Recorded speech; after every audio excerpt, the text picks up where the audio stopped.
Assalomu alaykum qadrli o'quvchilarim. Bugungi mavzumiz sizlar bilan lug'atlarni qanaqa qilib eng samarali usulda yodlash haqida bo'ladi. Bu mavzuni men juda ham ko'pchilik o'quvchilarning talabiga binoan yaratdim, tuzib chiqdim. Xo'sh, o'zi hozir tavsiya qilmoqchi bo'lgan uslubimni o'zim 10 yilcha oldin o'sha inglizcha darslarni ko'rardim va o'sha darslarda bitta o'qituvchidan ko'rganman. Menga juda ham foyda bergan. O'zbekcha auditoriyada bormi yo'qmi bilmadim. Men sizlarga mana shu usulni o'rgatmoqchiman. Xo'sh, yaxshilab diqqat bilan qaranglar va lug'at yodlash muammosini mana shu dars sizga batamom hal qilib berishi mumkin bo'ladi. E'tibor qaratinglar. Demak, ko'pchilik o'zbekcha, inglizcha so'zni qatorlashtirib yozib oladida, uni yodlab zerikib ketadi yoki yodlab ertalab turib uxlab qoladi menga o'xshab. Men ham yoshligimda o'sha katta daftarga inglizcha o'zbekcha qilib qatorlashtirib 100 ta 200 ta mingtalab so'z yozib olardimda. Keyin o'qib zerikib ketardim yoki ertalab turib olib o'qib uxlab qolardim. Hayolimda qolishi, ya'ni yodimda olib qolishim juda ham qiyin bo'lardi.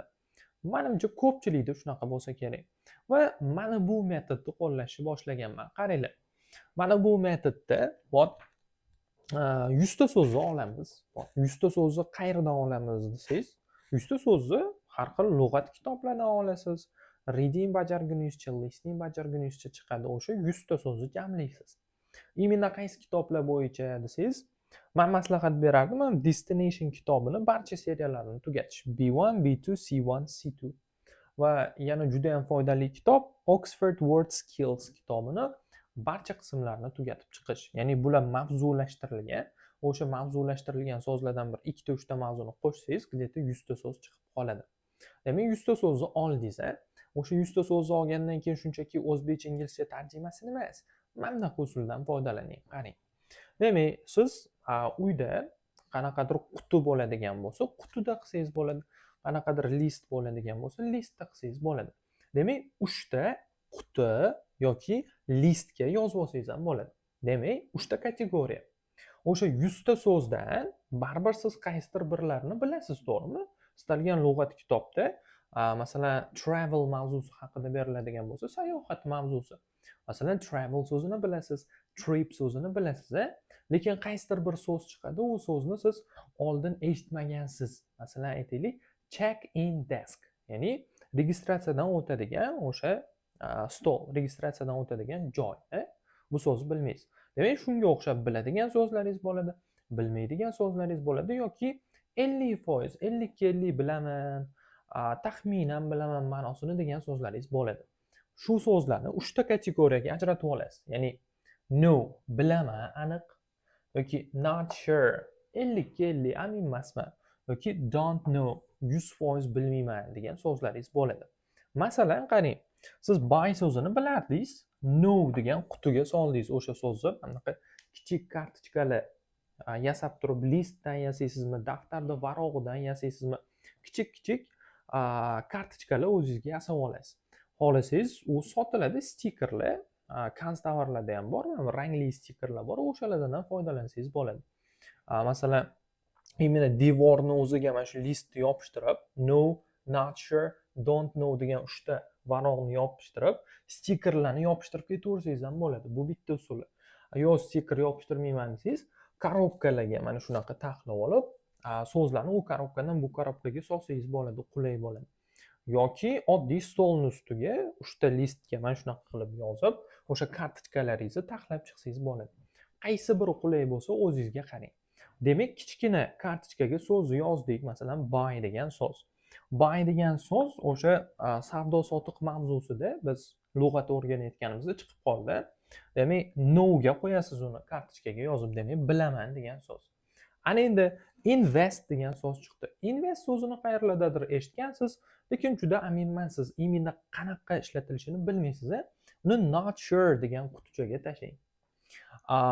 Don't know, ya'ni bilmayman degan kartaga bo'lsa, masalan, purchase degan so'z chiqyapti. Purchase degani ham sotib olmoq, faqat buy dan ko'ra formal, rasmiyroq ohangda keladi. Demak, purchase so'zini bilmasdingiz, siz don't know degan qutiga soldingiz yoki o'sha don't know degan nima deydi, listni tagidan devorga yopishtirib qo'ydingiz deylik. Demak, siz umumiy 100 ta so'zni olib turib, xuddi mana shunaqa qutilarga bo'lib chiqdingiz. Birinchi kun 100 ta so'zni oldingiz, sayohat mavzusi bo'yicha bo'lsin, biznes mavzusi bo'yicha bo'lsin, oila mavzusi bo'yicha bo'lsin. Demak, 100 ta so'zni oldingiz, birinchi kunida aytaylik o'sha siz 100 ta so'zdan 20 tasinigina bilar ekansiz. Demak, o'sha 100 ta so'zdan 20 tasini bilaman degan qutiga qo'ydingiz yoki devorga yopishtirdingiz bilaman degan. Ustunni tagida yopishtirib chiqdingiz deylik. Keyin not sure o'sha 100 ta so'zdan 30 tasini 50 ga 50 taxminan bilaman ma'nosini, lekin ishlata olmayman degan so'zlaringiz 30 ta chiqdi. Demak, 100 tadan siz где-то 20 ta 30 tasini qo'shsa 50 ta bo'ladi. 50 tasini yo bilasiz yoki nima deydi, 50 ga 50 bilasiz. Ana endi qolgan 50 tasini umuman bilmaysiz, Umuman bilmayman degan o'sha qutichaga soling, o'sha kartochkalaringizni. Ana endi kartochka qilish nimaga kerak ustoz? Daftarga yozaveraman desangiz, mana bu joyiga qarang. Siz bo'lib chiqdingiz, 3 ta so'zni. Ana endi siz ertalab turdingiz, ertalab turganingizdan keyin yodlang o'shani demayman. Ertalab turdingiz, mayli vaqtingiz bo'lsa yodlang. Vaqtingiz bo'lmasa, ana endi mana bu don't know degan qutidan yoki don't know degan ustundan o'sha bilmaydigan so'zlaringizni kartochkachalari bo'ladi-yu, kichik. O'sha kartochkalarni ertalab chiqib ketganingizcha cho'ntagingizga solib keting.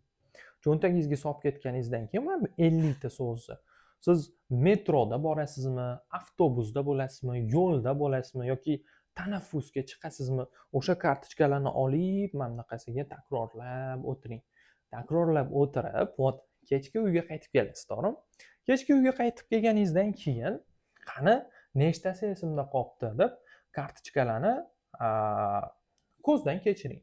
Ya'ni bir tarafida inglizcha so'z, ikkinchi tarafida o'zbekcha tarjimasi bo'lsin.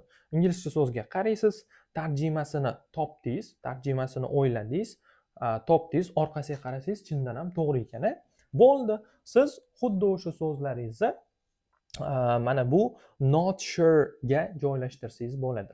Ya'ni juda ham yodlay olmagan bo'lsangiz, not sure ga joylashtiring. Bittada bo'ldi, 100 talik esimda qoldi deydigan bo'lsangiz, mana bu yoqqa joylashtiring. Demak, birinchi kundan keyin aytaylik siz mana shu don't know degan qutidan aytaylik 50 ta so'zdan хотя бы 10 taginasini yodlagan bo'ling. 10 taginasini. Ikkinchi kunga 40 ta qoladi o'sha. Not sure degan tablitsadan, ya'ni aminmasman degan tablitsadan yana 10 tasini yodlagan bo'ling. Demak, bir kunda mana bu qutidan 10 ta kamayadi va mana bu qutidan yana 10 ta kamayadi. Va siz bilaman degan quti o'sha ikkinchi kuni 40 ta bilan to'ldi. Bilaman degan qutida 40 ta, aminmasmanda 20 ta qoldi, bilmayman deganda 40 ta qoldi. Keyin yana ertasi kuni keladi, to'g'rimi? Yana ertalab chiqib ketguningizcha mana bu qutida qolgan 40 ta so'zni olib chiqib keting. Not sure, don't know, ya'ni bilmayman degan. 40 tani olib chiqib ketdingiz. 40 tani olib chiqib ketganingizdan keyin yana o'sha kuni bo'yi yodlab yurasiz. Kechda uyga qaytasiz va yana tekshirasiz. Nechtasini topdingiz deylik. Aytaylik 10 tasini точно yodlab qolibsizmi? Demak, 10 tasini mana bu no degan qutiga soling. Ana endi mana bu qutidan ham aytaylik siz o'sha kun davomida 10 tasini yodladingiz deylik. Demak, 10 ta bu qutidan oldingiz, 10 ta bu qutidan oldingiz, bilaman degan qutiga solgandingiz, o'sha 60 ta bo'ldi. 3-kun 60 ta so'zni yodlagan bo'ldingiz. Keyin mana bular kamayib ketyapti. Xo'p, 4-kunda kelganda siz mana bu yoqdan yana 10 ta yodladingiz. Bu qutida 20 ta qoldi. Bu yoqda 10 tadan 5 tagina yodlasangiz ham 5 ta qoldi. Bilaman degan qutingiz 75 ta bilan to'ldi. 5-kunga keladigan bo'lsak, 5-kun mana 20 tadan 10 ta qoladi. Mana bu qutidan umuman qolmaydi. Mana bu qutida 90 ta bor. 6-kunga kelganda bu qutida ham 0 ta, bunisida ham 0 ta, mana bunda 100 ta kartochka o'sha to'planib qolgan bo'ladi. Bu men 6 kunda 100 ta deganim hammaga har xil.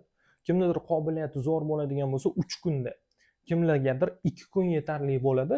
Mana bu ikkita qutini bo'shatib menga solib qo'yishga. Ana endi eng muhim joyi vot 7-chi kun siz mana shu bilaman degan qutini 100 ta so'zini vot hamma qutidan soldingiz-ku bunga bilaman deb. Mana shu qutini olasizda bitta-bitta varaqlaysiz. Qani kartochkalarni. Kartochkalarni bilsangiz yaxshi, mana shu qutida qolaveradi. Bilmasangiz, vot bilmayman degan qutiga qaytarib tashlaysiz. Agar uveren bo'lmasangiz, 50 kelik bo'lib qolsa, yana mana bu qutiga tashlaysiz. Demak, shunaqa qilib bilmagan so'zlaringizni yana qaytarib olasiz, mana bu so'zlarni yana qaytarib olasiz. Ya'ni 7-kun umumiy 100 ta so'zni takrorlab olish bo'ladi. Va bu oddiy sizni shunchaki daftarga yozib, inglizcha o'zbekcha qilib yodlaganingizdan ancha effektivniy bo'ladi. Chunki siz buni bir hafta yodladingiz hamma so'zni. Bu so'zlarni siz ko'p marta takrorladingiz. Esingizda ko'proq muddatga qolib ketadi bu so'zlar. Va eng zo'ri, 100 ta so'z tugagandan keyin u so'zlar sizni mana shu no qutingizda qolaveradi. Siz yana 100 ta so'zni olib kelasizda, yana taqsimlab chiqasiz. Va ularni yana yodlab olib, yana no ga qo'shib qo'yaverasiz. Qarabsizki, shu bilaman degan so'zingiz ko'payib ketaveradi. Masalan, bir haftada 100 ta, 2 haftada 200 ta, 3 haftada 300 ta, 4 haftada 400 ta bo'lyapti, to'g'rimi? Keyin 4 hafta o'tgandan keyin mana shu 400 ta so'zni olasizda, boshqatdan taqsimlab chiqasiz. Shunaqa qilib lug'at boyligingiz aylanib, takrorlanib esingizda qolib ketaveradi va boyagi kartochkalaringiz nima deydi? Mana shu bilaman degan qutini to'ldirib ketaveradi. Kartochkalarni har zamon olib takrorlab qo'yaverasiz. Daftarga yozadigan bo'lsangiz, daftarni har doim ham olmaysiz, o'zingiz bilan olib yurmaysiz. Mana shu muammo bo'lishi mumkin. Mana shu usulni sinab ko'ringlar, bir hafta sinaganinglardan keyin xuddi mana shu videoni kommentariyasiga kelib rezultatini aytib ketasizlar menga. O'ylaymanki, bu usul sizga kattagina yordam beradi. Ha, aytgancha, mana bu kitoblarni Destination B1, B2, C1, C2 va Oxford Skills barcha qismlarini Telegram kanalimga tashlab qo'yaman. Mana shu videoni описаниясiga ustiga bosasiz, Telegram kanalimning ссылкасы chiqadi, ustiga bosib Telegram kanalimga o'tasiz va mana shu kitoblarni yuklab olishingiz mumkin bo'ladi. Keyingi darsda ko'rishguncha.